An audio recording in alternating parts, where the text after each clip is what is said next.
2015 میں Beijing high وے پر ایک traffic jam ہوا جس نے 50 لین کے ہائی وے کو بھی پوری طرح سے چوک کر دیا۔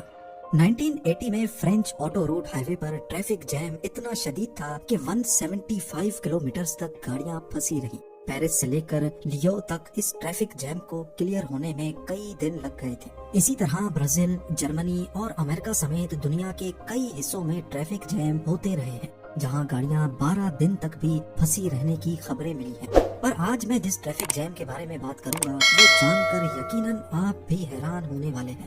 یہ ٹریفک جیم کچھ دن، ہفتوں یا مہینوں کا نہیں بلکہ حیرت انگیز طور پہ پورے 8 سالوں تک۔ ناظرین، دنیا کا سب سے لمبا اور سب سے مشکل ٹریفک جیم سوئز کینال میں پیش آیا تھا جہاں شپس اور ان میں موجود ہزاروں کریو ممبرز اگلے 8 سالوں تک بری طرح سے پھنسے رہے۔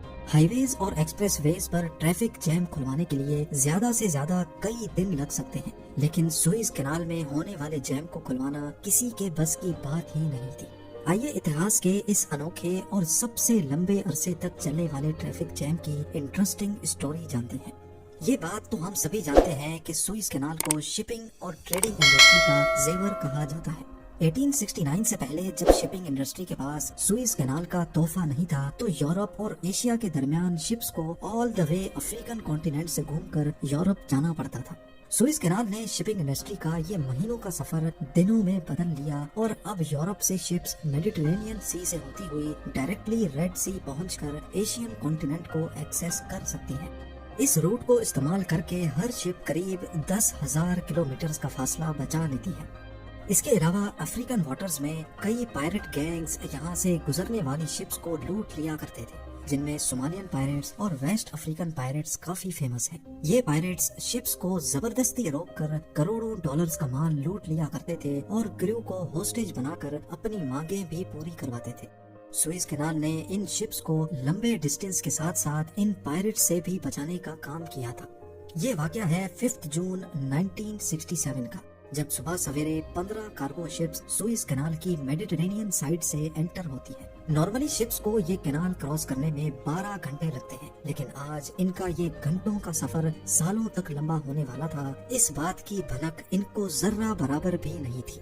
یہ وہ دور تھا جب ایجپٹ اور اسرائیل کے درمیان پہلے سے ہی کچھ ٹینشنز چل رہی تھیں اور دونوں پڑوسی ایک دوسرے کے خلاف جنگ کی تیاریاں کر رہے تھے۔ اب میپ پہ دیکھا جائے تو یہ لائن اسرائیل اور ایجپٹ کا بارڈر ہے۔ اس بارڈر سے سوئز کینال بہت دور ہے، قریب 200 کلومیٹر دور۔ اس پورے حصے کو سائنائی پیننسولا بھی کہا جاتا ہے۔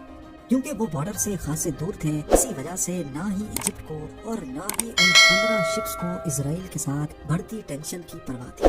پر اس دن کچھ یوں ہوا کہ ٹینشن سے ابلنے والا لاوا پھٹ پڑا اور اچانک جنگ کی شروعات ہو گئی۔ اسرائیلی فورسز نے ایجپٹ پر سرپرائز اٹیک کر دیا۔ صرف 1 گھنٹے کے اندر اندر سوئز کینال کے گرد کئی راکٹس اور پلینز آ گرے۔ حالات اتنے خراب ہو گئے کہ ایجپشن فورسز نے فوراً سوئز کینال کو دونوں طرف سے بند کر دیا۔ اگلے 6 دنوں تک کڑی جھڑپیں چلتی رہیں، لیکن اسرائیلی فورسز پورے سائنائی پیننسولا پر قبضہ جمانے میں کامیاب ہو گئی۔ اب اسرائیل اور ایجپٹ کا نیا بارڈر بن چکا تھا اور سوئز کینال ہی تھا جو ان دونوں کنٹریز کو ایک دوسرے سے الگ کیے ہوئے تھا۔ یہ ایجپٹ کے لیے ایک بہت بری ہار تھی۔ اسرائیلی فورسز کینال کو کراس کر کے مزید آگے نہ بڑھے، اس لیے ایجپٹ نے سوئز کینال کی دونوں سائڈ پہ کشتیاں کھڑی کر دی، اپنے بریجز خود ہی تباہ کر دیے اور پورے کینال میں جگہ جگہ مائنز انسٹال کر دی۔ ایسا کرنے کی صرف ایک ہی وجہ تھی کہ اس کینال کو اسرائیل کے ساتھ ساتھ کوئی بھی استعمال نہ کر پائے۔ اس دوران 15 cargo ships Great Bitter Lake میں ہی پھنسی کی پھنسی رہ گئی۔ ان کے ویسٹ میں ایجپشن آرمی تو ان کے ایسٹ میں اسرائیلی فورسز تھی۔ یہ نہ ہی واپس میڈیٹرینین میں جا سکتی تھی اور نہ ہی ریڈ سی میں۔ ان شارٹ، ان شپس کے پاس اسی لوکیشن پہ کھڑے رہ کر ویٹ کرنے کے سوا اور کوئی آپشن نہیں بچا تھا۔ ان کے علاوہ کئی 100 اور شپس بھی تھیں جن کو میڈیٹرینین اور ریڈ سی میں ہی روک دیا گیا تھا۔ سب اسی امید میں کھڑے تھے کہ شاید معاملہ سلجھ جائے، لیکن معاملہ مزید گمبھیر ہوتا جا رہا تھا۔ دن گزرتے گئے، ہفتے اور پھر مہینے، لیکن ایجپٹ اور اسرائیل کے درمیان کشیدگی ختم نہ ہو سکی۔ اس سب کا نقصان پوری دنیا کو ہو رہا تھا۔ شپمنٹس ڈیلے ہو گئی اور فریٹ چارجز کئی گنا بڑھا دیے گئے۔ جو شپس پہلے سوئس کو استعمال کر کے یورپ سے مڈل ایسٹ اور ایشیا جایا کرتی تھی، ان کو اب دوبارہ سے افریقن کانٹیننٹ سے گھوم کر جانا پڑ رہا تھا۔ اس جنگ کی وجہ سے جہاں پوری دنیا کو نئے چیلنجز فیس کرنا پڑ رہے تھے، وہیں ٹریفک جیم میں پھنسی 15 شپس اور ان میں موجود کرو اپنی ہی مصیبت میں گرفتار تھے۔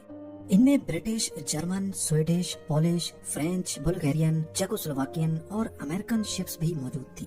کئی مہینوں کے بعد جب ان کو کلیئر ہو گیا کہ یہ مسئلہ اتنا جلدی ختم ہونے والا نہیں، تو شپنگ کمپنیز نے زیادہ تر کرو کو واپس بلوا لیا، جبکہ ایک شپ پہ صرف 10 لوگوں کو مینٹیننس کے لیے چھوڑ دیا گیا۔ ہر دوسرے تیسرے مہینے یہ 10 لوگوں کا کرو بھی چینج کر کے نیا کرو بھیجا جاتا تھا، صرف اس امید میں کہ شاید ایک دن وہ اپنی پھنسی ہوئی شپس یہاں سے نکالنے میں کامیاب ہو جائیں گے۔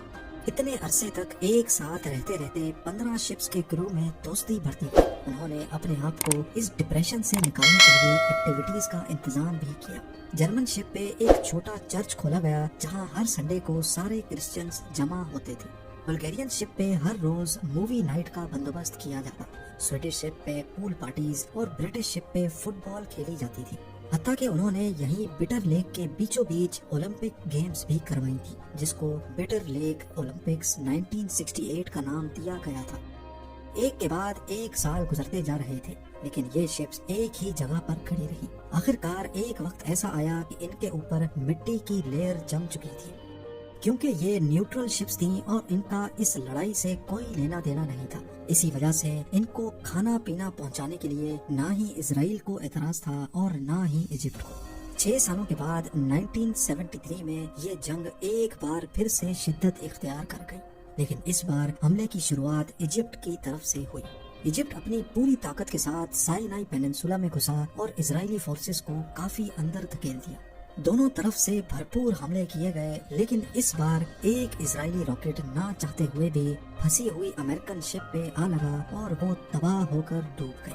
ہفتہ چلنے والی یہ لڑائی دونوں طرف ہزاروں کیجولٹیز کا باعث آخرکار 24 اکتوبر 1973 کو دونوں کے درمیان سیز فائر ایگریمنٹ ہوا اور دونوں کنٹریز نے اپنے اپنے ٹروپس واپس بلوانا شروع کر دیے۔ 6 سالوں تک چلنے والی جنگ تو اب ختم ہو چکی تھی، لیکن ٹریفک جیم میں پھنسی شپس کے لیے جیسے ابھی تک جنگ چل رہی ہو۔ ان 6 سالوں میں سوئز کینال کے اندر بوٹس، شپس، پلینز اور راکٹس کا منبع بکھر چکا تھا۔ اس کے علاوہ یہاں ایجپٹ نے مائنز بھی انسٹال کر رکھی تھی، اسی وجہ سے شپس کا یہاں سے نکلنا ابھی بھی ممکن نہیں تھا۔ سوئز کینال کو اچھی طرح صاف کرنے میں ایجپٹ کو اگلے 2 سال لگ گئے۔ 5 جون 1975 وہ دن تھا جب سوئز کینال کو 8 سالوں کے بعد کھولا گیا۔ اتنے لمبے عرصے تک ساتھ رہنے کے بعد 14 شپس کا اب سوئز کینال چھوڑنے کا وقت آخرکار آ چکا تھا۔ یہ جب واپس اپنی کنٹریز میں پہنچی تو ان کا خوب دھوم دھام سے استقبال کیا گیا۔ پورے 8 سالوں تک بند رہنے کے بعد سوئز کینال میں ٹریفک دوبارہ سے بحال ہونے لگی۔ اتنی بڑی ٹریفک جیم ہسٹری میں نہ ہی پہلے کبھی ہوئی تھی اور نہ ہی اس کے بعد آج تک ہوئی ہے۔ دوسری طرف ایجپٹ اور اسرائیل کے ریلیشنز بہتر ہوتے گئے۔ اسرائیل نے پورا سائنائی پیننسولا ایجپٹ کو واپس کر دیا اور ایجپٹ وہ پہلی عرب کنٹری تھی جس نے اسرائیل کو ریکگنائز کیا۔ امید ہے زم ٹی وی کی یہ ویڈیو بھی آپ لوگ بھرپور لائک اور شیئر کریں گے۔